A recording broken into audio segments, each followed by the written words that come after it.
not good, if you don't have a good hair day today, or neither do I, neither does Christopher.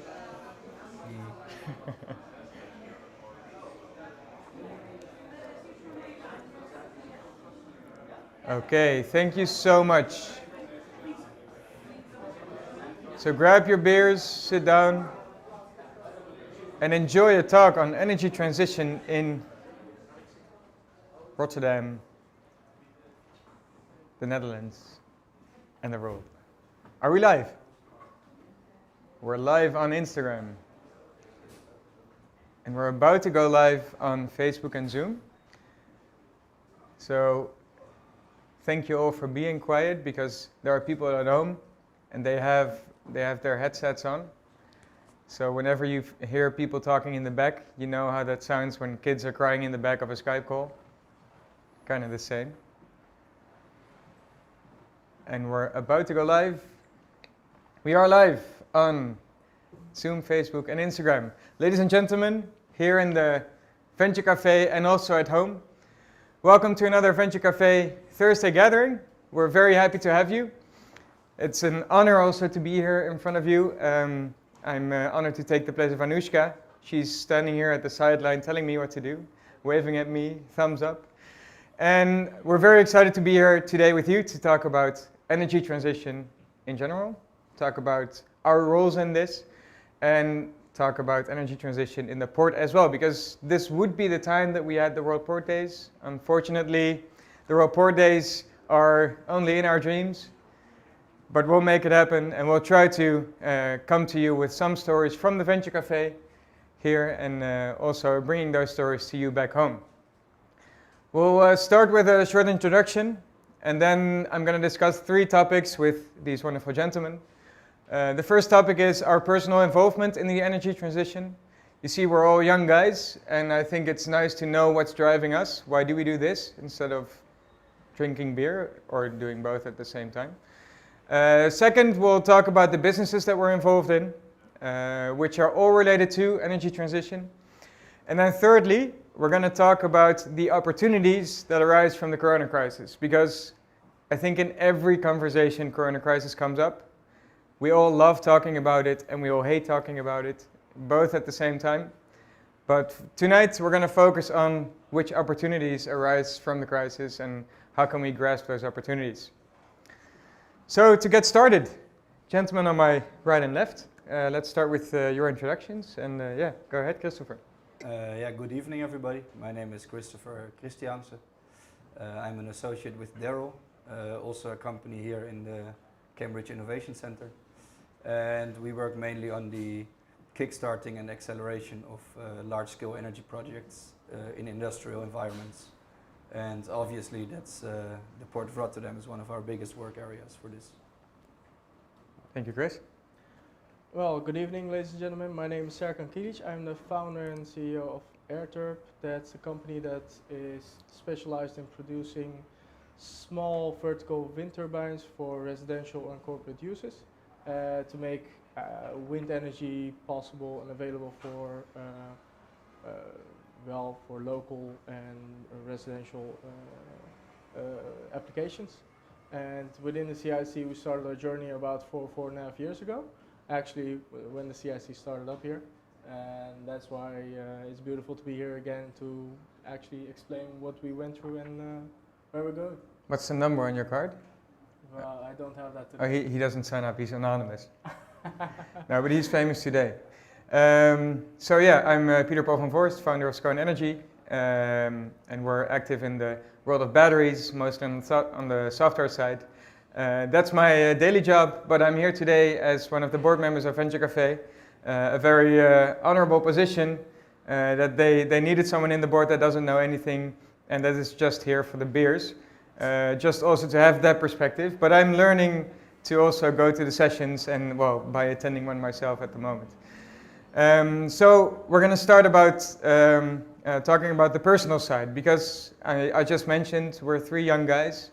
And we have so many different things we could be doing right now. And there are so many opportunities out there, but all 3 of us chose for the energy transition.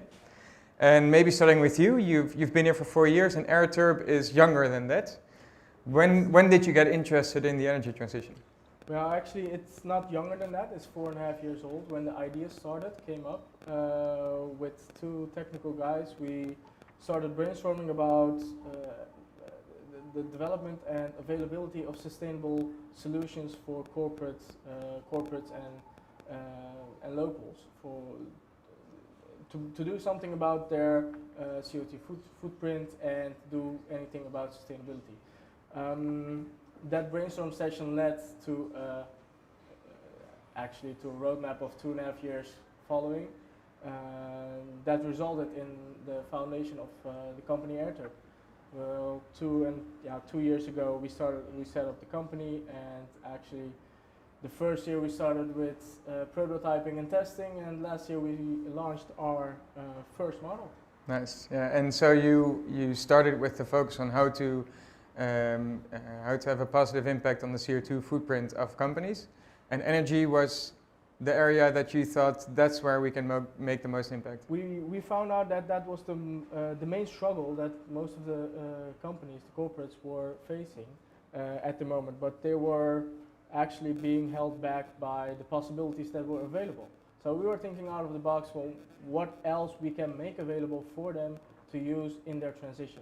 Yeah. And besides solar, what is possible with wind on a local setting, and that's what we focused on. Very nice. And so you are an associate at Darrell now, but is that how you started, or did you join Darrell from your studies or from that side?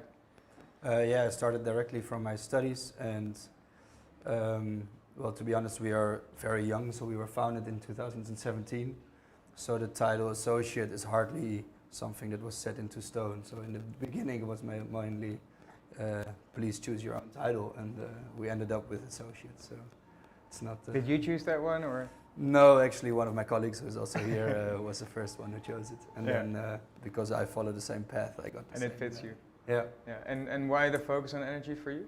Yeah, because I was always interested in the dynamics of energy, like from a physics standpoint. So I studied mechanical engineering and also focused on thermodynamics. So mainly the physics of how to treat energy and how it behaves. And through research projects and developments, you kind of end up in a focus area that really looks at how the energy system of tomorrow will look like. So at the end, when I graduated, I looked around, and this was the best opportunity to kind of pursue my ideals and still have a cool job. Yeah. So you say thermodynamics. If I would make you choose electrons or molecules, heat or electricity? I think that's the thing that's going wrong now in the political debate around the energy transition, that people are forced to choose. One should actually complement the other one, and everybody who says you should choose actually kind of misses the big picture. This is the perfect answer. And for more perfect answers like that, at home you can also ask your questions. I'm looking at a huge screen right now, and I'm promised that they will put the questions on there when they come up. And also for the people here in Venture Cafe, you can also ask your questions. So if you have any personal questions to one of us so far, let us know. And if you have any other questions that come up later, do tell us. But for now, I think it's really fun. Also, we were asked before, do we know each other? I think, I know both of you, and I think it's because the group of people that is working in the energy transition is so incredibly motivated, because we see that it's such a key enabler to getting to a sustainable world, and that especially for us as young people, you hear a lot in corporates, like we should leave the earth in a good way for our kids, and we should leave them for the next generation. But we are that next generation, and for us, I think we're going to be in the midst of our career at the moment that most of the forecasts stop. So most forecasts now are until 2050, for example. All the goals, all the climate goals. We'll still be in the midst of our careers. We might be CEO of a serious company by then. We might be like, we're gonna kick ourselves in the head if we haven't done our job right now, because it's only gonna affect our own lives. So I think that for me makes it also very motivating to be working in the energy transition at the moment, because yeah, as a young guy, there are maybe not many things you can do and not much experience you can base your things off, but there is the incredible motivation, and like it's not just we want to be good to our kids, it's like it's our life, and yeah, it's us that we have to save and be okay with. And then another question that I get asked a lot also is, are you in this for the sustainability or are you in this for the money? And I'm really wondering what you're going to answer, because I think I would give the same answer as you just gave for heat or electrons. But what would you say? If I was in it for the money, I would have done a lot of different things that would make a lot of more money. So that's definitely not the reason. The reason is actually leaving a sustainable future for the next generation, just like you were saying. But us as youngsters, as young people, will be living that future that we're thinking of leaving to the next generation. That will be actually our generation that will have to face all of those issues that we're going through right now, or thinking or targeting to prevent. We will be the ones that has to face those problems in the first place. Yeah, we're facing so why already. Why not face them up front, so our children have a much easier load, or the next generation after them will have a much easier load because of everything we did before they even had to think about these problems. Let's make the problem easier for our kids and the next generation, so they have a much easier job than we're facing right now. Because the problem, the amount and the hugeness of the problem that we're facing right now, we are not aware of it, not aware of at all. And that's the biggest problem of only setting goals on major levels, like the climate agreement in 2015 that's set for 2050, that we only make agreements like we need to get these targets, we need to get these CO2 reductions or percentages. But how are we going to get there? When is the real discussion going to get going? Like, who's going to do what to make that impact? Who's going to do what to contribute to that? Yeah. And that's why we young people want to be in the upfront discussion of that. Yeah, because the global, when we talk about the global climate agreements, I think it's 5 years ago that they launched the Sustainable Development Goals. Exactly. By show of hands and by show of likes on Facebook, who thinks that the past 5 years that having a global program and having a global branding has helped us be more sustainable? I hope we get a lot of likes on Facebook. This is just to get likes, so. Okay, that's actually, I don't know how many likes we get. There were not many hands in the room here. But yeah, so the question, I think, so your answer in short is sustainability is the driving force? For sure. Yeah, and for you? So the question was between money and sustainability, right? Yeah. So what your choice is to, if you Yeah, start why do you choose this career? Yeah, I think, actually a little bit of both. Like, first of all, of course, I have my ideals, you know, like I have a pretty clear vision on what my ideal world looks like. But part of it is also that one of the problems that sustainable alternatives have not taken a foothold yet in our society is because they do not return any, they do not have return on their investment yet, or which is not high enough. So our job for people who already work in the energy transition is to actually start making money from it, so that other people start getting into it as well, and that it becomes an integral pillar of our economy. So right now it's seen as a kind of a part where hobbyists and enthusiasts and idealists, you know, take place and you know, have their little eco parties. But our goal should be that nobody has to think about sustainability anymore, because it's become one integral part of every aspect of the economy. Yeah. So once you are able to make a lot of money from sustainable energy, we have achieved our goal because it has become the economy. Yeah, and I think it's the same as what you just said with it's not either electrons or molecules, it's the two have to go together, and I think it's the same also in like pursuing a career like this. I started Scone about 3 years ago thinking of sustainability and all the good feeling stuff, but the one thing I realized is that's not the language of the world. The language of the world is money, and we talk to film sets. The only reason they want to rent a battery is because it saves them money in the after edit because the generator makes noise. We talk to construction sites. The only reason they want to use batteries is because they actually get hired because they don't emit any nitrogen. We talk to ships. The only reason why they would like to go electric is because they get a longer contract. In the end, in business, money is the only thing that really runs things. And I think it's our job to look for the connections, even though that our personal driver is sustainability, is the ideals that we carry. But if we take that responsibility by looking for connections between making good business and that being sustainable, I think that's like the puzzle we have to solve all together. Money talks. True. Money talks, yeah. True. It's and it's the language that everybody understands. Even if the most conservative old company, if you tell them you're going to lose money on this and you're going to win money on being sustainable, like why wouldn't you? Yeah. But it's the trick and actually the power to get that get sustainability that far that we can convince everyone that being sustainable will profit them in both the money and the future way. Yeah. And that's the trick that we're trying to figure out with together. Yeah. Are there any questions so far, either offline in real life or online through the socials?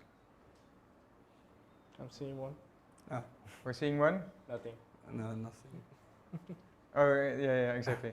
All right, so then let's move on to... So maybe I have a question. Oh, we have a question. So you said like AirTurb is not all about money. I would do other things if it was all about money and stuff. If it was about the money for me to make in it, yeah, sure, for sure. Like it's very interesting to know what like for example ROI is on like a thing like the AirTurb. Thank you for this bridge. This is the bridge to the next part. Yeah. It's just I'm just curious because you have like solar, you have other stuff. Yeah. True. AirTurb is an innovative concept. Yeah, It's so an innovative concept, so I'm really curious about the ROI and stuff, and True. maybe you can tell us something more about the AirTurb. Well, I'm not going to product sell right now, but giving this some part more, is about your company, so go giving ahead. some more details is we're trying to make wind power possible at the local level. At the current level, the first product we launched we called it the Model 1, is the first product as a developer we produced and set on the market just to create more awareness and attraction for people to be aware of the local possibilities to create energy with wind. What we're doing is we're constantly developing and researching of improvements in what way soever. The current product, I could tell you an ROI if you lived along the coast, but I could also give you an ROI if you lived somewhere in, I think mid Switzerland, where you have no wind between the mountains. It's very difficult to give you an ROI on a specific spot that you live on. But wind on itself, to be able to have that discussion, to be able to talk with each other about harvesting energy from wind on your own house, on your own company, on your own building, to create more possibilities to generate sustainable energy, that's the focus that we're creating. And so like, I don't know if this thing works, but like the AirTurb is more like your ideal customer is just B2C, right? This is the customer. So just to It's make not sure like- that it's the not people like at home... businesses, it's not like the big corporates. No, So it's business to customer. To make No, a no. comparison, like We how made- many AirTurbs do you need Yeah. to compare it to a windmill, for example? So repeat the question? For the Well, people at home, actually, if the maybe for microphones... the big crowd home. Yeah, no, so for the people at home, repeat the question Yeah. and then... So Ilya, sorry. Ilya asks how many air turbines you need to be providing your own energy as a consumer. Well, to be honest, it's AirTurb. If you live in Scheveningen, if you know that it's a coast city, if you live in Scheveningen, you could provide with one AirTurb your whole household. But if you live somewhere in Enschede or in Maastricht, where there's almost no wind, or you're in a windlow area, well, you probably need 10 and you still haven't enough. It's just the possibility that it is possible to generate it in areas or in time frames that the sun is not shining or the wind is still there. The discussion is going to be more of what's going to happen with our energy consumption and production, and the combination of that, of our dependency of the grid system that we have and facing problems in the Netherlands. The energy grid system is going to face a lot of huge issues regarding energy production of solar cells in afternoons, like between 1 o'clock and 4 o'clock will be the main energy production times during the day, that the energy grid may not be possible to process that. What are you going to do the rest of the day? If you have no more production in the rest of the day, that's where we're trying to make a difference, like being sustainable during the day and not only a part of the day. That's So what we're trying to create. Yeah, so this challenge I think it's really cool that you guys are picking up the challenge on the B2C level. Yeah. When you go to a B2B level, the numbers are a bit different, I think, but maybe the idea is the same, right? That you're looking at the connection between the grid, generation, storage, usage, wherever it is. Yeah. So maybe you and Daryl are quite involved in that. Can you tell a bit about Daryl and about your involvement in it? So first of all, about Daryl. So I'm hardly the face of the average age of Daryl. So our founders, they are pretty experienced industry professionals, mainly from the energy industry. And at the moment, I work mainly as a support to them. But what Daryl does in its essence is to identify gaps where there's kind of a chicken and egg problem. So hydrogen is, for example, is a very good example. People factories do not want to change their production lines to hydrogen because there's no hydrogen available. But no producer wants to provide large scales of hydrogen because there's no client for it. Another example is large scale capture and storage of carbon dioxide, or for example port electrification. So when ships dock in the port, that they actually start using electricity from the grid instead of running on their own engines, which causes quite some pollution as well. And these are all problems where there's kind of two parties in a gridlock, and nobody wants to take the first step.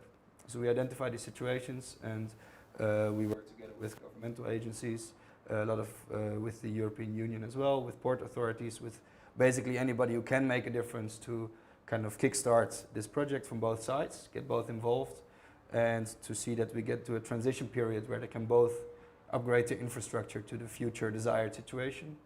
And then once this is reached, actually returns start coming up quite quickly.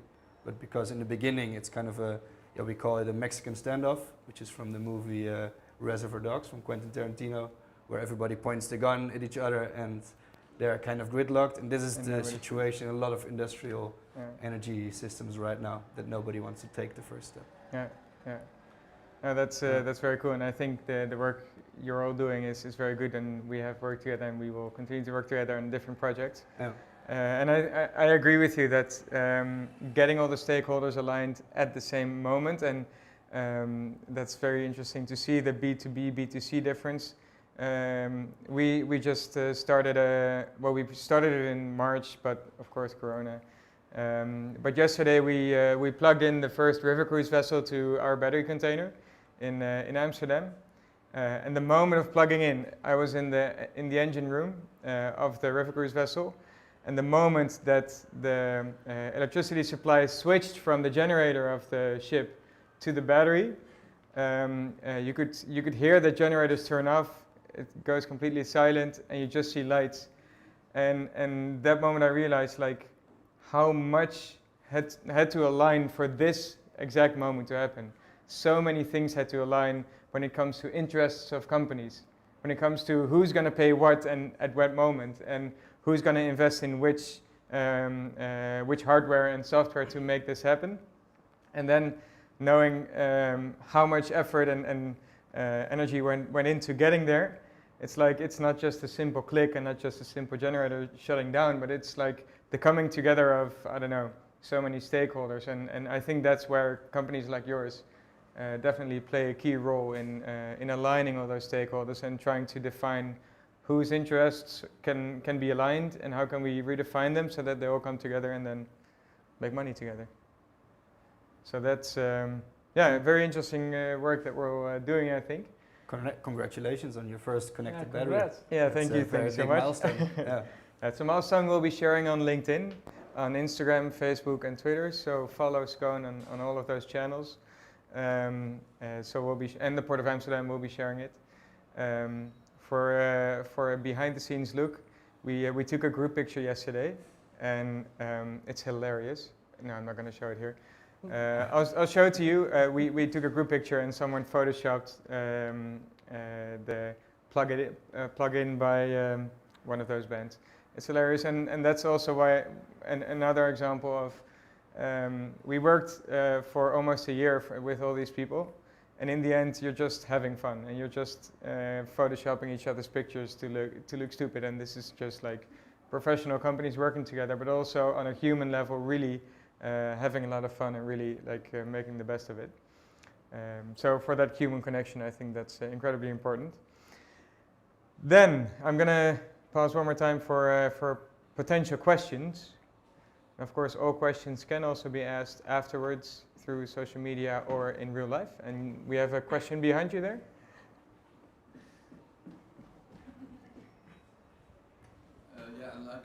As a consumer, I wanted to look into solar systems and wind and all those kind of stuff as secondary energy.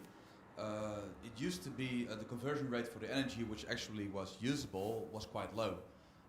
Did that improve quite a lot? And what do you think that hold in for the future? The question is pointed to me, Yeah, I guess. most of the time, yeah.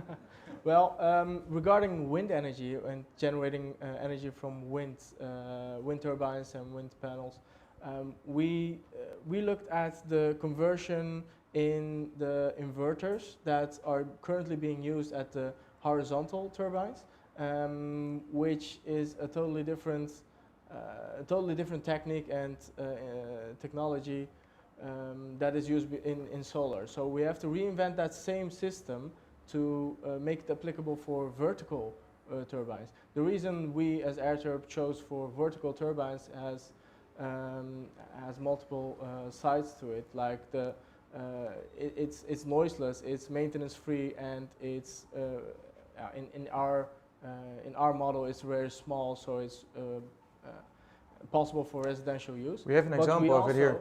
also, Can I pick it up? yeah, but it's not that small. So this will power your house. Yeah, okay. It's a nuclear reactor Let's not in there. brag, So. but that's not going to be it. It's a size model. We looked at the inverter that is being used. So there are no inverters that are efficient enough for consumer usage to supply your own energy production and using. So what did we do? 6 months ago we went back to the drawing table with our technicians, and we actually look at our turbine, our generator, and that curve itself. How can we optimize every angle, every aspect of that generated energy in such an efficient way that every wattage that we can take out of it, as low as the wind is, it doesn't matter if it's 1 meter per second or 10 meters per second, at every angle we can take out the maximum potential power out of it. So we redesigned the whole inverter that we are actually currently producing, and we'll be making available starting next month for consumer buying. Do you have a web shop? Yeah, sure. Are we going to plug it now? Should we? Yeah. Airturb.com. You can see actually all the developments, also the products that we have available now. Soon there will also be a roadmap of all the research and development we're doing regarding the future production, future models that we're going to produce. Because how far can you scale up with these in terms of size? In terms of size, it really has to do with the noise production that you're carrying or able to take. I mean, how much noise production do you accept as a consumer or as a corporate? I mean, on your corporate building, you can use this size times 100 in width, but also in length. The noise production will go up. It will not be the same as the horizontal ones, but in comparison as solar panels, it will make some noise. But how much are you willing to accept? As a consumer, we are aware that you don't want any noise at all, because your neighbors will be complaining of any noise. It doesn't matter how low it is, they are going to complain. So we made the product this as small as possible, but also as efficient as possible, that it will be noiseless, but still providing your energy production. And that's the focus. That was the focus in our Model 1. That's why we call it the Model 1, the first model to introduce to the market, just to make people aware it's possible to have a noiseless wind energy production solution. And in our next models, in our next developments, we also have larger types that are being made available for corporate usage, for larger energy production with larger generators. In terms of kilowatt peak, what would you get? Well, you would give about 50 to 100 kilowatt peak. That's possible. Okay, so hold that thought. Can I maybe add one thing to your question? So pure from a physical standpoint, I think the answer is no. So with current concepts, you're not going to get a much higher output from it, because like in terms of orders of magnitude. So if you have, for example, an output of 1 megawatt, it's not going to be anytime soon that you get 10 megawatts of output using the same concept. So each time it goes with optimizations, you have every time you get 2 or 3% more output, but you are also bound by limits, for example, by laws of thermodynamics or other laws of science actually. So if you stick to the same concept, there's a limit. It's a kind of it flattens every increase that you get.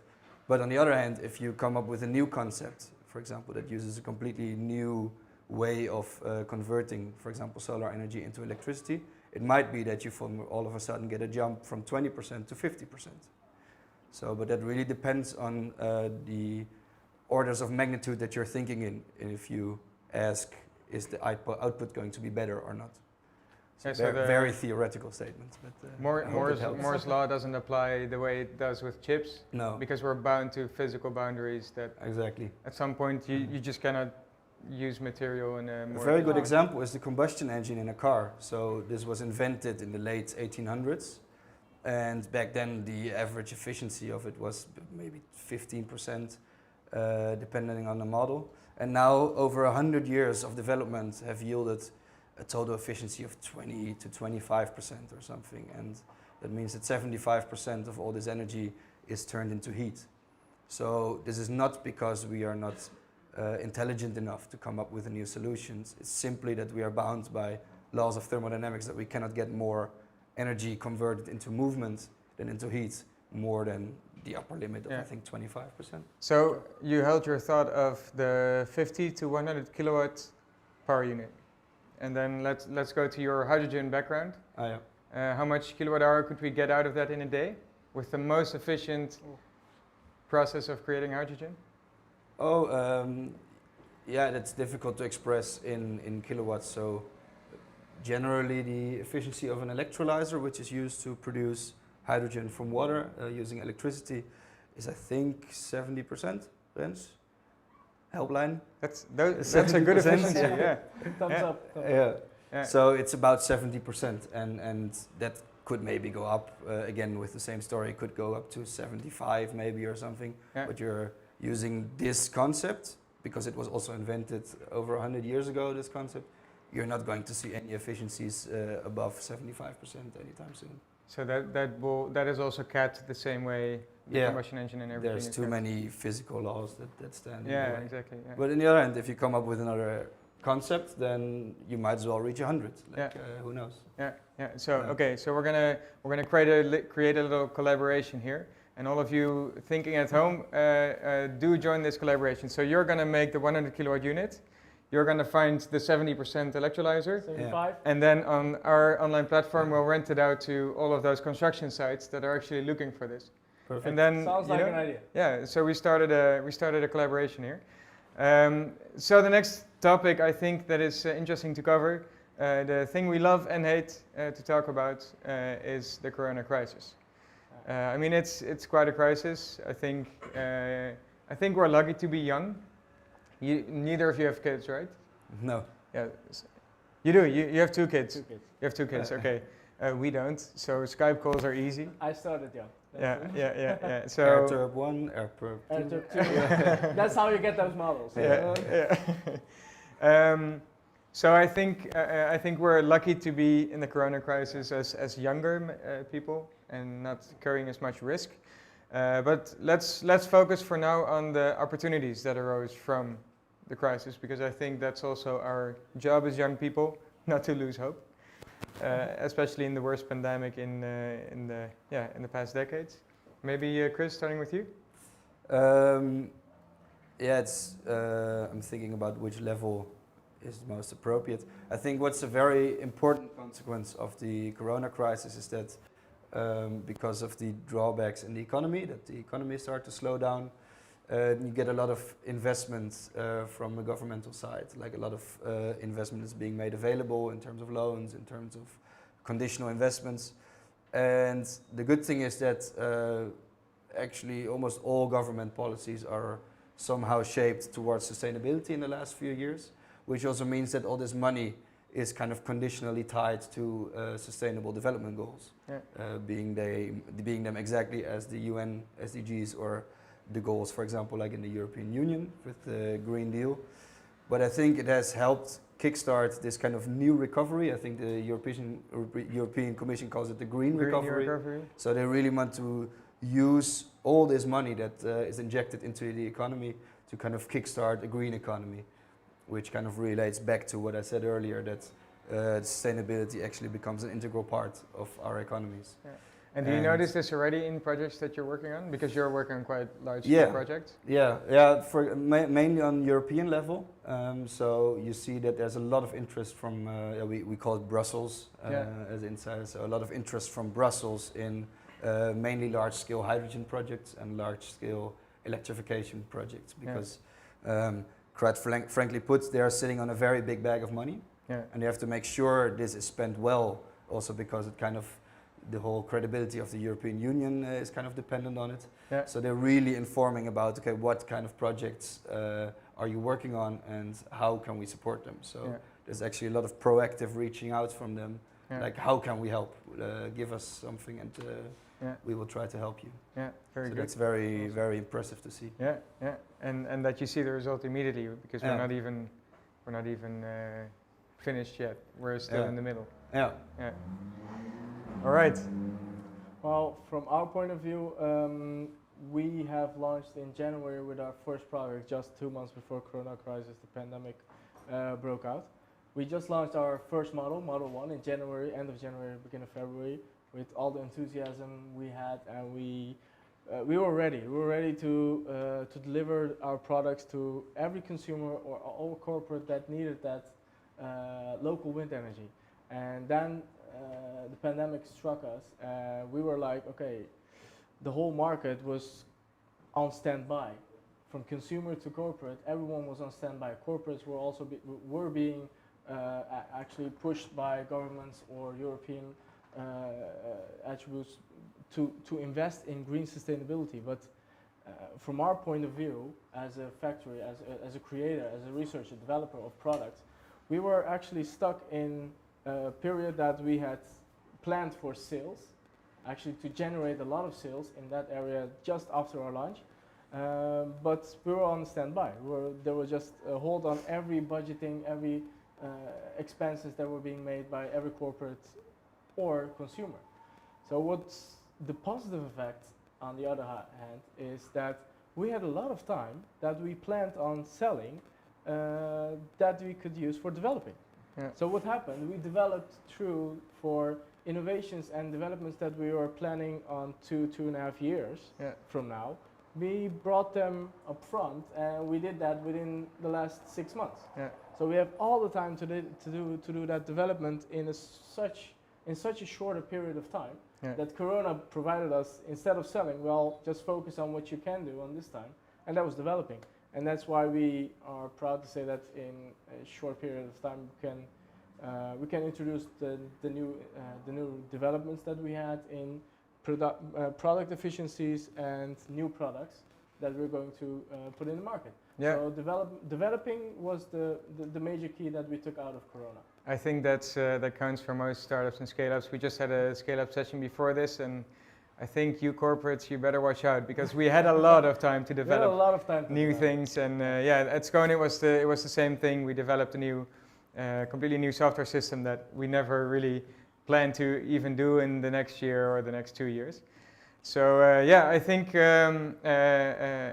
it's given us a lot of opportunities, both on a company level as a society level. We all realize that clean air is actually important because the lungs need to stay clean, and if they don't, you are more sensitive to get something like Corona. But I think so we talked on a personal level. I hope all of you at home got to know us a little bit better. We talked about our companies. Do follow us on all the socials and do buy an AirTurb, get good advice, and book a battery or a mobile fuel cell soon. And I think on that bombshell, I want to thank you. Also think of your Corona opportunities. Let us know. Let us know and let the Venture Cafe team know. And thank you for being with us online, and thank you for being with us in the bar. And let's get to the drinks. Have a good one. Thank you. Enjoy.